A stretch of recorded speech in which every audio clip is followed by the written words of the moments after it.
어떤 구두쇠가 있었는데 그는 아주 부자였지만 인색해서 친구라고는 없었습니다. 자기와 동업하는 동업자 한 사람의 유일한 친구였는데 그가 어느 날 갑자기 죽었습니다.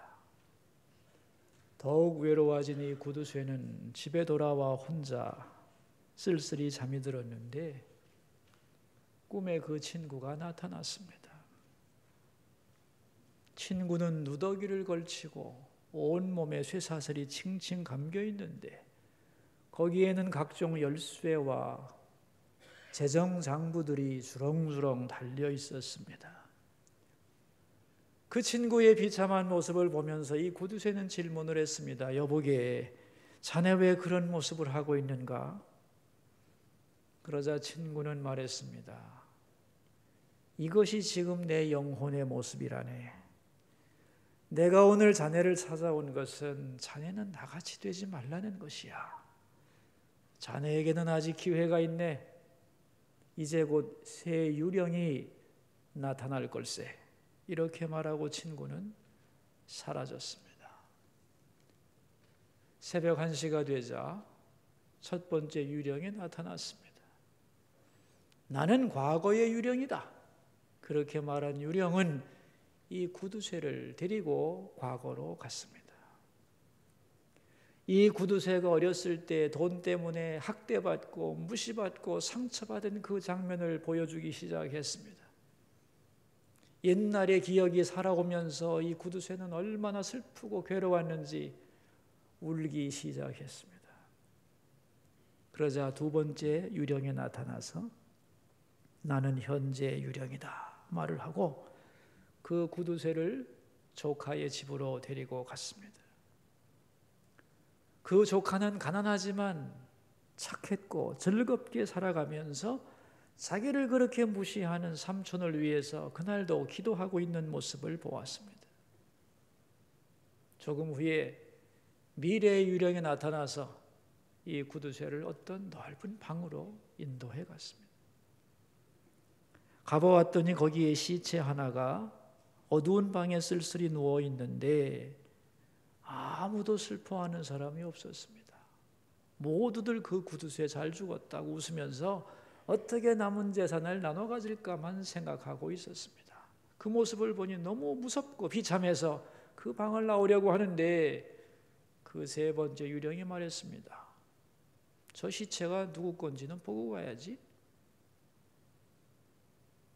그래서 가까이 다가가서 그 시체 얼굴을 보았더니 자기 얼굴입니다. 아니 이게 나잖아요. 그래 너다. 그것이 바로 내 미래의 모습이다. 너도 이렇게 될 거다. 그는 깜짝 놀라서 안 돼. 그렇게 될 수는 없어요. 외치다가 잠에서 깨어났습니다. 놀라서 집을 나온 구두쇠는 지나가는 아이에게 물었습니다. 얘 오늘이 도대체 며칠이냐? 아저씨는 오늘이 크리스마스 아침인 것도 모르세요? 그는 즉시 크리스마스 선물을 사고 조카의 집을 찾아갑니다. 그 후에 그 구두쇠는 많은 사람을 사랑하고 도와주면서 복된 인생을 살게 되었다. 들어본 얘기죠? 영국의 찰스 디킨스가 쓴 크리스마스 캐롤이라는 책의 얘기죠. 아주 인색한 스크루지 영감이 자기의 마지막을 경험하고 나서 새 사람이 되었다는 얘기입니다. 오늘 본문에는 어떤 청지기가 등장을 합니다. 여러분, 청지기란 참 독특한 직책인데요. 주인과의 관계는 종입니다. 주인으로부터 상당한 권리를 부여받은 주인으로부터는 종이지만 또 그 밑에 있는 다른 많은 종들을 거느릴 수 있는 중간 위치가 바로 청직이죠. 옛날 대갓집에 있던 제도인데 다른 말로는 집사라고 불렀습니다. 이 청지기가 주인의 재물을 허비하고 있다는 보고를 주인이 받게 됐습니다. 사실을 알고 싶었던 주인은 그 청지기를 불러서 자기의 생각을 표현하게 됩니다. 2절 말씀을 함께 읽겠습니다. 주인이 그를 불러 이르되 내가 내게 대하여 들은 이 말이 어찌 됨이냐? 내가 보던 일을 셈하라. 청지기 직무를 계속하지 못하리라 그랬어.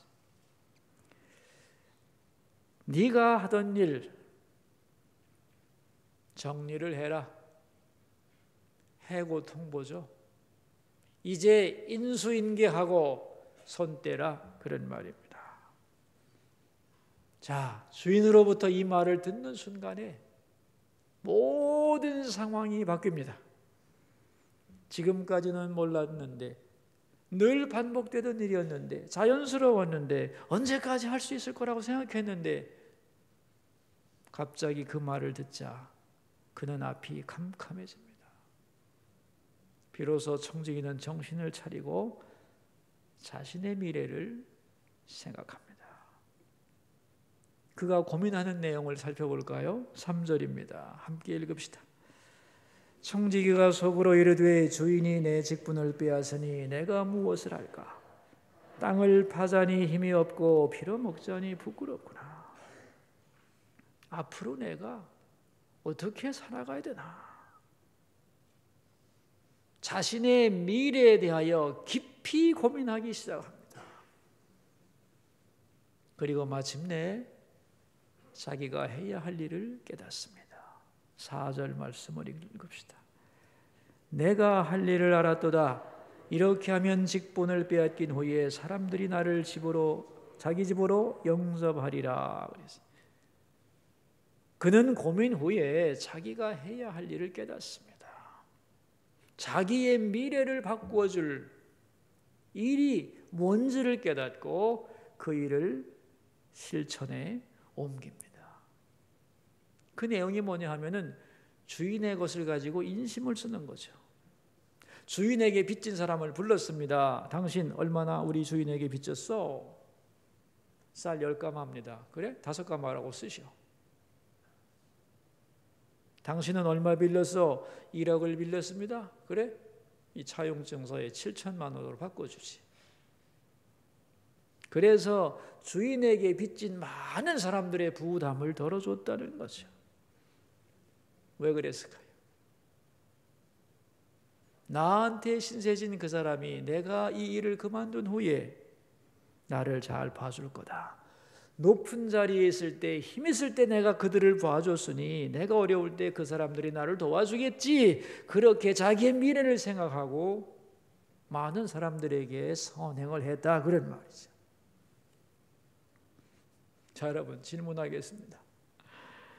이 청지기가 잘한 겁니까? 못한 겁니까? 이 청지기가 잘한 거예요? 못한 거예요?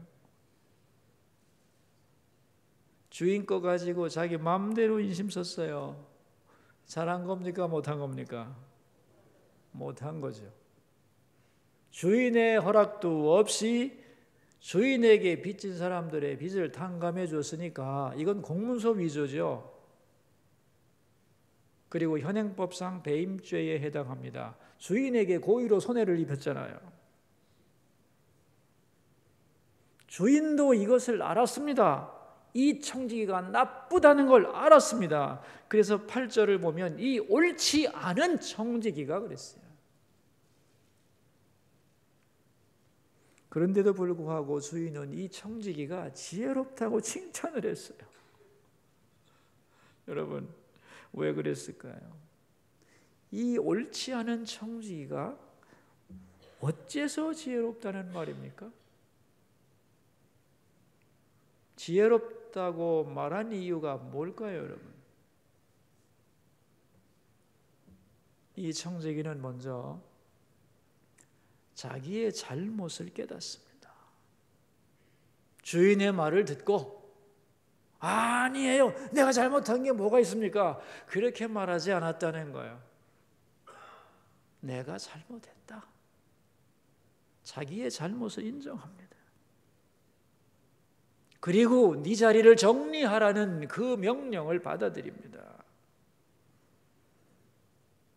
이럴 수가 있습니까? 주인님 저에게 원망하지도 않았고 변명하지도 않았고 누구 때문이라고 책임 전가도 하지 않았습니다. 맞다. 내가 잘못했다. 당연하지. 자기 잘못을 인정하고 자리를 정리합니다. 자기 잘못을 인정하는 게 지혜다. 그런 말이죠. 두 번째는 모든 것이 주인의 것임을 고백합니다. 청지기 직분도 자기 것이 아니었고 자기가 지금까지 누렸던 권세도 자기 것이 아니었다는 거죠. 모든 것은 주인의 것이었고 주인이 허락하는 상황에서만 자기에게 그것이 주어졌었다는 것을 인정합니다. 지금까지 내 모든 것이 진짜 내 것이 아니었다.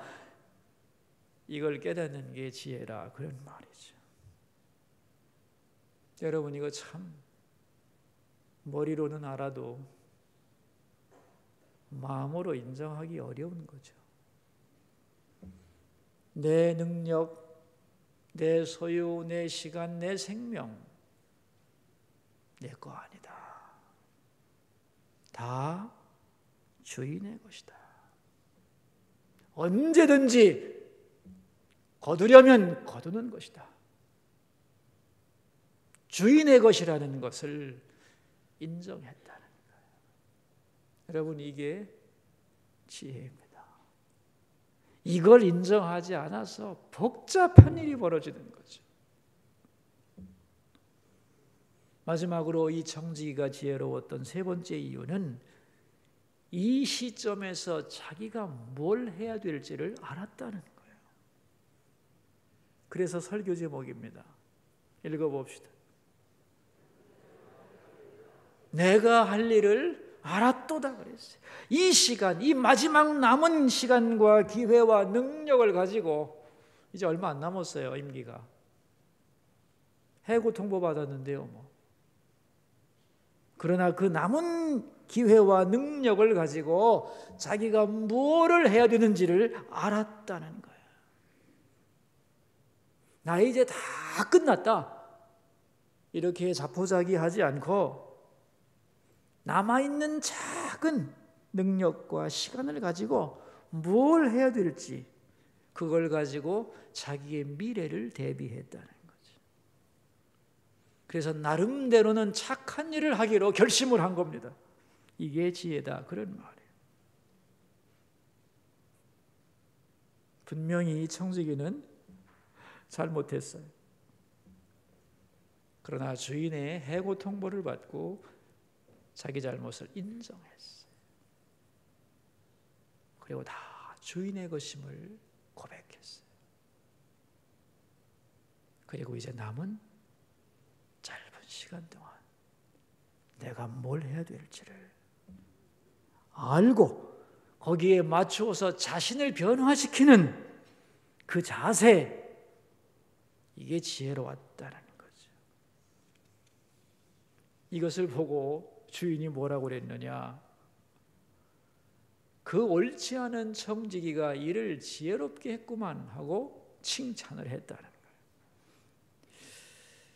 이렇게 보면 주인은 참 통이 큰 양반이라고 생각해요. 자기 것을 가지고 낭비하고 또 공문서 위조해서 지 멋대로 하는 그 청지기 보고 자기 재산 없어지는 것에 대해서는 눈 하나 까딱하지 않습니다. 다만 그 사람 옳지는 않지만 꽤 똑똑하구만 이랬다는 거예요.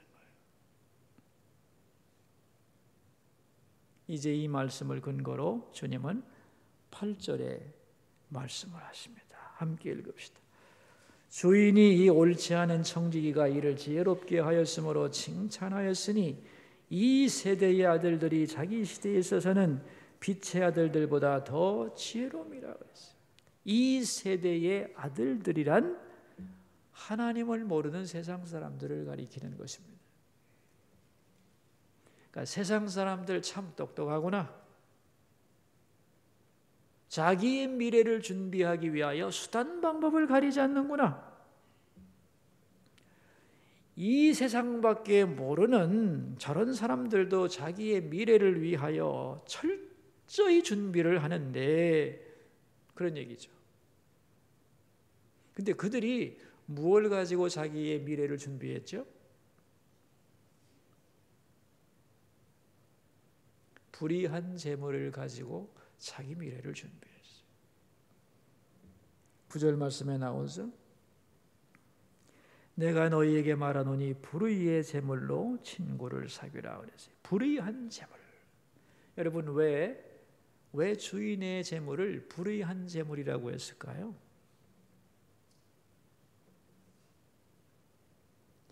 내가 열심히 일했는데 세금 다 냈는데 왜 불의하냐 내 돈이? 이렇게 말할지 모릅니다. 그러네, 사실은 아니죠. 내가 수고했지만 나에게 그 돈을 벌게 한 분은 하나님이죠. 진짜 주인이 그 능력을 나에게 주지 않았으면 내가 결코 벌 수 없었을 것입니다. 그러나 사람들은 그렇게 말하지 않죠. 이건 내 능력으로 내가 번 거다, 내 거라고 생각하고 자기 마음대로 사용합니다. 진짜 주인은 따로 있는데 자기가 주인처럼 사용하기 때문에 그걸 불의한 재물이라고 말하는 거죠. 근데 그걸 가지고 자기의 미래를 위해 준비하는 것은 지혜로운 거라는 거죠. 주님은 이렇게 말씀하는 거죠. 세상 사람들도 하나님을 주인으로 인정하지 않으면서도 하나님의 걸 가지고 자기들의 미래를 준비한다. 그 자세는 똑똑한 거야. 그런 얘기죠. 여러분, 세상 사람들이 생각하는 미래라고 하는 게 뭐겠어요? 은퇴 이후에 어떻게 건강하게 편하게 사느냐, 그거밖에는 관심 없죠. 그런데도 그들은 하나님의 것을 가지고 주인을 인정하지도 않으면서 지멋대로 미래를 준비한다는 거예요. 그러면 똑똑하다는 거예요. 그러나 하나님의 백성들은 그것이 다가 아니죠. 이 세상을 넘어서는 세상을 알죠. 영원한 천국을 알고 있고 하나님 앞에 언젠가 서야 된다는 사실을 알고 있는 사람들이라는 거예요. 그렇다면 세상 사람들보다 더 철저하게 자기의 미래를 준비해야 되지 않겠느냐, 이런 뜻입니다. 그러면서 정말로 미래를 위해 최고의 준비가 뭐냐? 9절에 말씀하고 있는 것입니다. 함께 읽겠습니다. 내가 너희에게 말하노니 불의의 제물로 친구를 사귀라. 그리하면 그 제물이 없어질 때에 그들이 너희를 영주할 처소로 영접하리라. 친구를 사귀어라 그랬어요. 주신 기회와 제물과 여러 가지 너에게 주신 그것을 가지고 친구를 사귀어라. 왜? 그 친구 만나서 외롭지 않게 하려고? 그것도 좋은 방법이죠. 남은 인생을 외롭지 않게 살기 위해서 친구 사귀는 거 좋은 거죠. 그러나 더 중요한 것은 그 친구를 영원한 곳으로 인도하기 위해서다.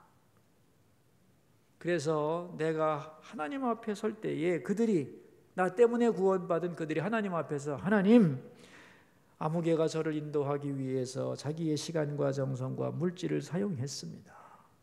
그의 수고 때문에 제가 오늘 하나님 앞에 구원받은 자녀로 여기 서 있습니다. 이렇게 그들이 하나님 앞에서 너를 위해 변호해 주는 것이 너를 위한 최고의 준비가 아니겠느냐, 그런 뜻이죠.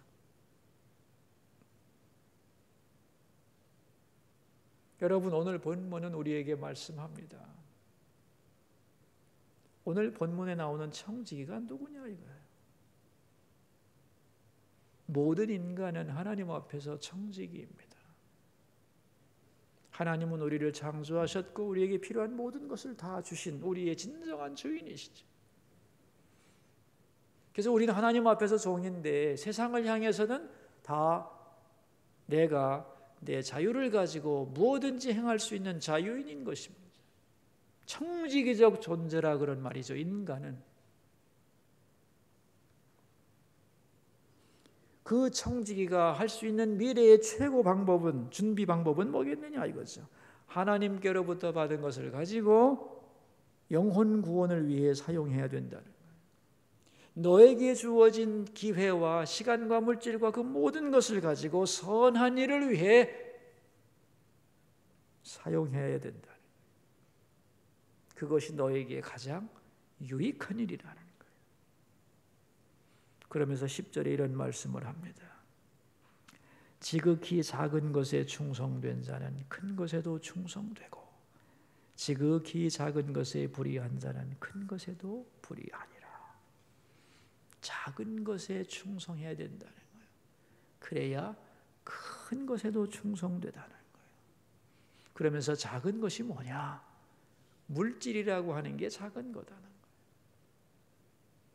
또 내게 주어진 모든 것은 작은 것이죠. 우리에게 주어진 시간도 작은 것입니다. 2015년이라는 시간도 사실은 우리 인생 속에서는 작은 거죠. 그러나 이 시간에 충성되지 못하다면 더 큰 것도 엉터리밖에 될 수 없다는 거죠. 올 한 해를 잘못 보낸다면 너의 인생도 잘못 보낼 수밖에 없는 것이고, 더 나아가서 영원한 생명도 제대로 누릴 수가 없다는 것이죠. 맞습니다, 여러분. 우리 인생이 긴 것 같아도요, 연말을 몇 번 맞으면 끝나는 거예요. 내가 건강하게 연말을 몇 번 맞을 수 있을 것 같습니까, 여러분? 한없이 긴 세월일 것 같습니까, 여러분? 절대로 아닙니다. 제가 아는 어떤 부부가 있는데요, 60대 중반쯤 됐습니다. 처음에 어느 모임에서 만났는데 이 부부 사이가 참 좋은 거예요. 근데 제가 볼 때는 좀 부부가 차이가 좀 나요. 아내가 좀 끼울어요. 대개 부부들을 보면은 부부가 이렇게 서로 잘 어울리는데 그래도 갈등하는 부부가 많은데 상당히 차이가 난단 말이죠. 외모도 그렇고 지식이나 교양도 좀 끼우는데도 부부 사이가 너무너무 좋아요. 그래서 제가 생각을 했죠. 필요곡절이다 저거. 뭔가 이유가 있다 이렇게 생각을 했습니다. 그래서 좀 친해지게 되자 넌지시 제가 질문을 했습니다. 두 분이 참 사이가 좋으신데 보기 참 좋습니다. 사이 좋은 비결이라도 있나요? 그랬어요.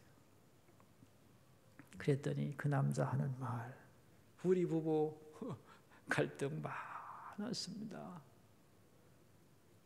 제가 공부만 하는 사람이라 뭐 세상을 몰랐는데 이 여자를 알고 사랑에 빠져서 결혼을 했는데 결혼하고 나니까 도대체 맞는 게 하나도 없다는 거예요. 습관도, 취미도 다르고 얘기도 안 통하고, 그렇다고 살림을 잘하는 것도 아니고 정말 짜증나고,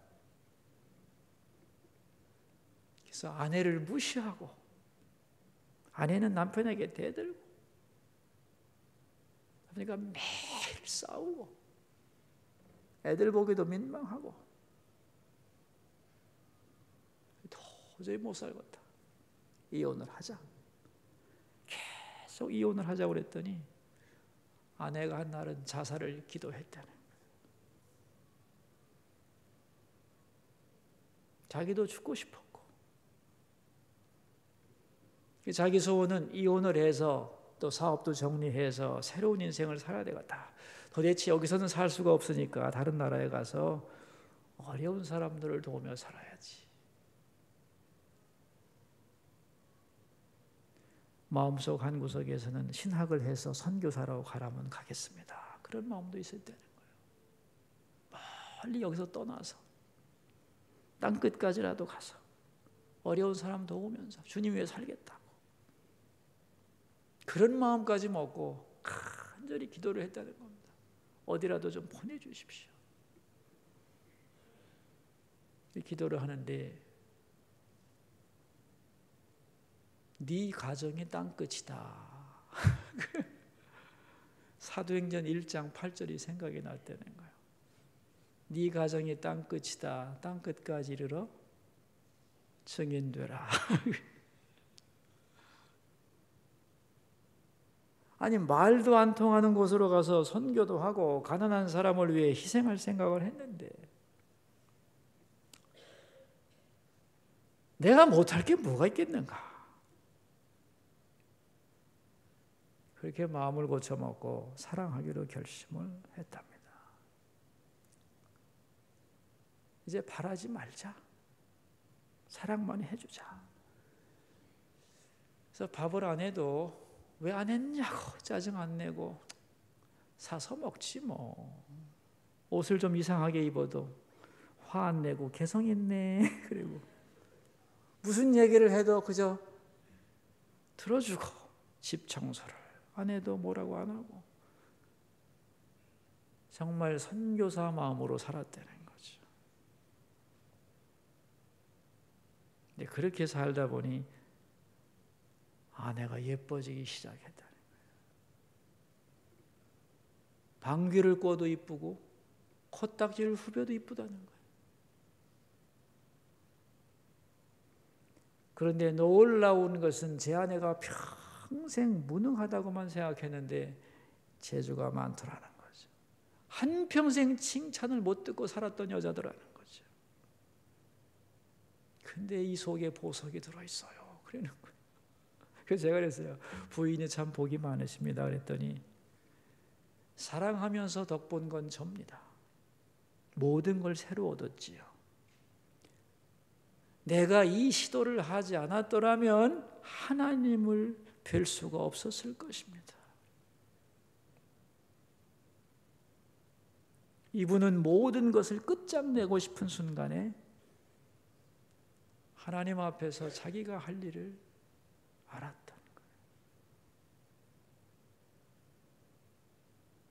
요즘 많은 사람들이 직장에서 떠납니다. 이 갑자기 닥친 일에 당황하고 자기 내보내는 회사 원망하고 앞으로 어떻게 살지 멘붕 상태에 빠진 사람들이 너무 많죠. 도망가려고 하고 숨어버리기도 하고 허세도 부리고 안 되는 겁니다, 여러분.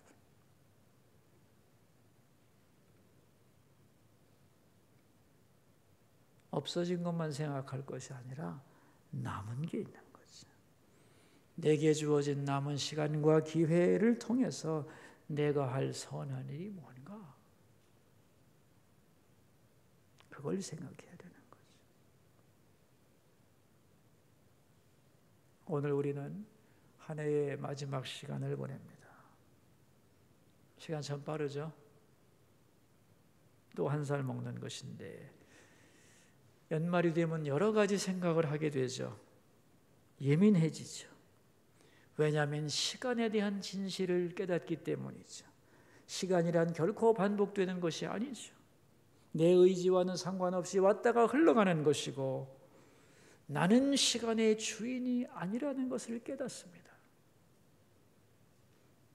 내가 보낸 시간에 대하여 나는 심판받아야 되는 시간이 주체고 내가 객체라는 걸 깨닫죠. 그래서 우리는 신중해지는 거죠. 그래서 한 해의 마지막 날 어거스틴은 이렇게 외쳤습니다. 하나님이여, 나는 어디로 가고 있는 것입니까? 나의 시간은 심판당하고 있나이다. 이 시간을 잊게 한 영혼을 알지 못하면 나는 시간이 무엇인지 판단할 수 없나이다. 이렇게 고백을 했습니다. 시간 앞에서 영혼을 생각해야 된다는 거죠. 한 해가 끝날 날이 있듯이 내 인생도 끝나는 시간이 있다는 걸 기억하라는 거예요.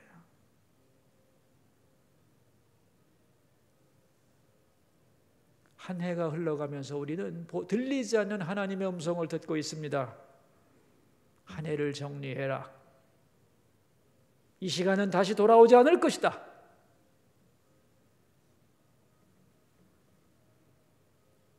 아픈 말이죠. 그러나 여기에 바르게 응답한다면 미래를 위한 새로운 길이 열릴 수도 있는 것입니다. 나는 한 해를 다 보내는 이 시점에서 뭘 해야 되지?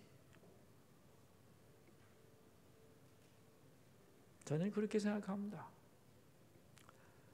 우리 사람들에게 있어서 가장 필요한 해야 할 일은 용서하는 일입니다.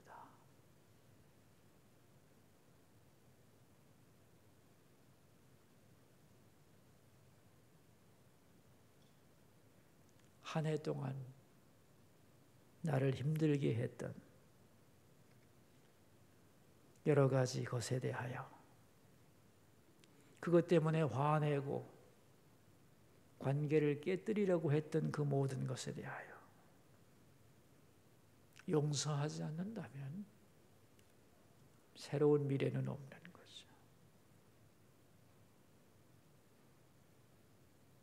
얼마 남지 않은 이 한 해를 남겨두고 있습니다. 하나님이 나를 바라보시면서 우리는 어차피 불의한 사람들인데 하나님이 주신 나머지 것을 가지고 내가 해야 할 일이 뭔가?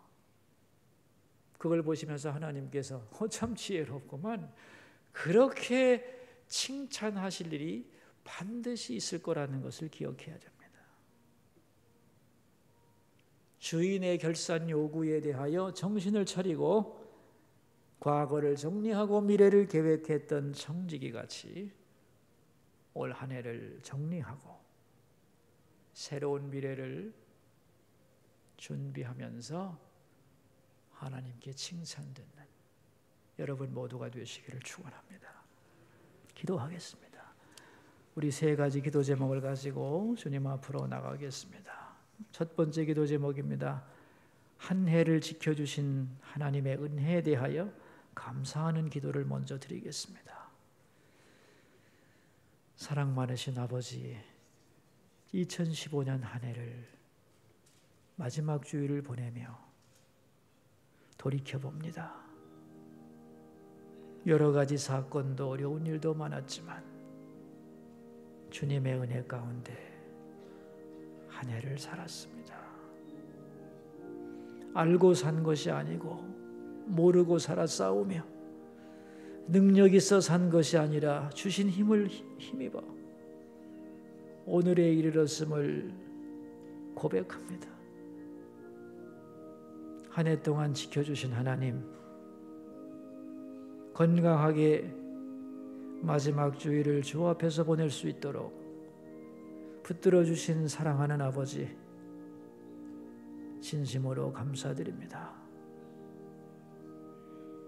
주께서 주신 은혜의 풍성함을 힘입어 우리 모두가 여기 있음을 고백합니다.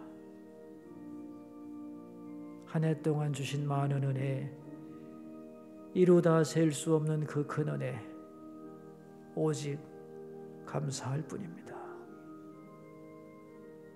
두 번째 기도 제목입니다.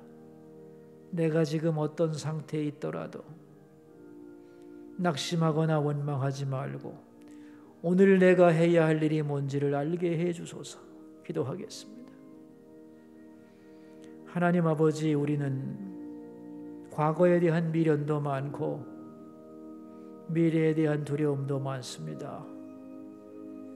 다른 사람을 향한 분노도 많고 내 형편에 대하여 짜증도 많습니다.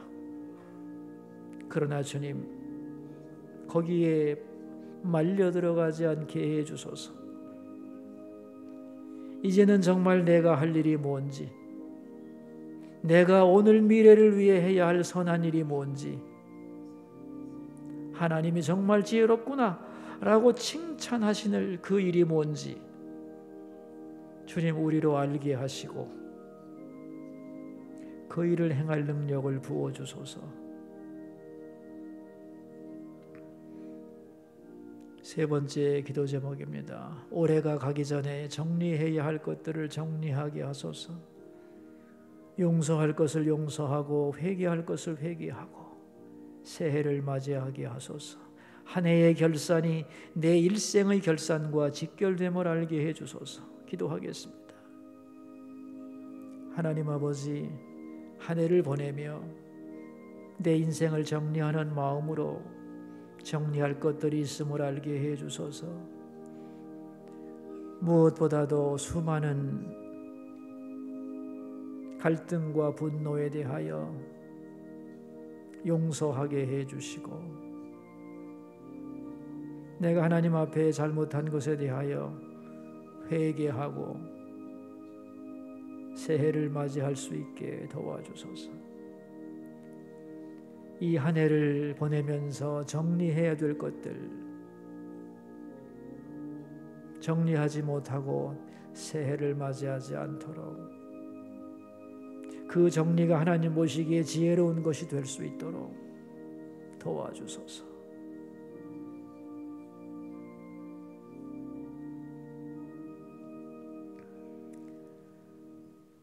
올 한 해도 여기까지 도우신 하나님 감사합니다.